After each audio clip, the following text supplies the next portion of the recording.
ಕ್ಷೇತ್ರದಲ್ಲೇ ಮಾತ್ರ ಬಂಡೆ ಹೊಡೆದಿದ್ದೇನೆ ಎಂದು ಹೇಳಿಕೊಳ್ಳುತ್ತಿದ್ದಾರೆ. ಬಳ್ಳಾರಿಗೂ ನನಗೂ ಏನು ಸಂಬಂಧ ಎಂದಿದ್ದಾರೆ. ನನ್ನ ಹತ್ರ ಟನ್ ಗಟ್ಟಲೆ ದಾಖಲೆಗಳಿವೆ. ಸುಮ್ಮನೆ ನನ್ನನ್ನು ಕೆಣಕಬೇಡಿ ಎಂದು ಡಿಸಿಎಂ ಡಿಕೆ ಶಿವಕುಮಾರ್ ವಿರುದ್ಧ ಕೇಂದ್ರ ಸಚಿವ ಎಚ್.ಡಿ. ಕುಮಾರಸ್ವಾಮಿ ಗುಡುಗಿದ್ದಾರೆ. ಬೆಂಗಳೂರಿನ ಜೆಡಿಎಸ್ ರಾಜ್ಯ ಕಚೇರಿಯಲ್ಲಿ ಸುದ್ದಿಗೋಷ್ಠಿ ಕರೆದು ಮಾತನಾಡಿದ ಅವರು, ಗಾಳಿಯಲ್ಲಿ ಗುಂಡು ಹೊಡೆಯುತ್ತಿಲ್ಲ. ನಾನು ಇರುವ ಸತ್ಯ ಹೇಳಿದ್ದೇನೆ. ನನ್ನ ಸರ್ಕಾರಕ್ಕೆ ನಾನು ನೇರವಾಗಿ ಹೇಳುತ್ತಿದ್ದೇನೆ.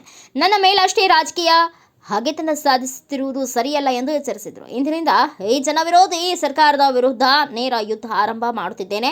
2003-2004ರಲ್ಲಿ ಅವರ ಎಸ್.ಎಂ. ಕೃಷ್ಣ ಸರ್ಕಾರದಲ್ಲಿ ನಗರಾಭಿವೃದ್ಧಿ ಸಚಿವರಾಗಿದ್ದರು. ಆ ದಿನ ಮಣ್ಣಿನ ನೆನಪಲ್ಲಿ ಸಾವಿರಾರು ಟನ್ ಕಬ್ಬಿಣದ ಅದಿರನ್ನ ಬಳ್ಳಾರಿಯಲ್ಲಿ ಕದ್ದು ಸಾಗಿಸಿದ್ರು. ಆದರೂ ಆ ಅದಿರು ಎಲ್ಲಿಗೆ ಹೋಯಿತು, ಏನು ಮಾಡಿದ್ರು, ಅವರು ಯಾರಿಗೆಲ್ಲ ಪತ್ರ ಬರೆದು ಅಧಿಕಾರ ದುರುಪಯೋಗ ಮಾಡಿಕೊಂಡಿದ್ದಾರೆ ಎಂಬ ಬಗ್ಗೆ ನನ್ನ ಬಳಿ ದಾಖಲೆಗಳು ಇವೆ ಎಂದು ಡಿಕೆಶಿ ವಿರುದ್ಧ ಆರೋಪಗಳನ್ನು ಮಾಡಿದರು.